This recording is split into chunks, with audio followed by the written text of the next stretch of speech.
Sur ces images, un homme cagoulé, capuche sur la tête, vêtu d'un gilet jaune, qui se dirige vers les distributeurs de billets. Aidé de 2 autres hommes cagoulés eux aussi, il pose une charge explosive avec de l'adhésif sur un de ces 2 coffres où les convoyeurs déposent les fonds. Il est 8h30 ce matin quand l'explosion retentit. Dans un nuage de fumée blanche, les 3 hommes se penchent à l'intérieur pour saisir ces sacs blancs remplis d'argent avant de prendre la fuite dans cette voiture, stationnée à quelques mètres. Depuis sa fenêtre, cet homme qui préfère garder l'anonymat a tout vu, jusqu'aux préparatifs de l'explosion. Il écartait en fait les gens qui passaient. Je ne comprenais pas en fait ce qu'il était en train de faire. Il disait aux gens de s'éloigner, aux badauds qui passaient par là.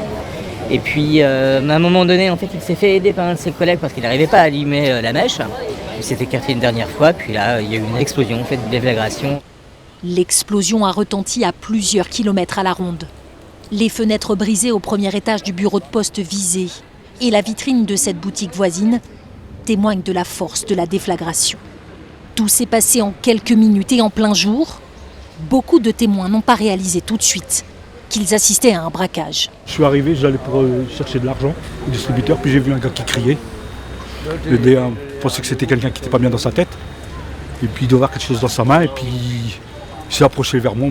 Puis moi j'ai couru, je me suis enfui. J'ai pas compris ce qui se passait en fait. Sur le moment, j'ai pas cru que c'était net. J'ai cru que c'était vraiment des gens qui travaillaient. Aucun blessé à déplorer. Le bureau de poste était fermé au moment du braquage. Une enquête est ouverte pour vol en bande organisée, association de malfaiteurs en vue de la préparation d'un crime et destruction par moyens dangereux.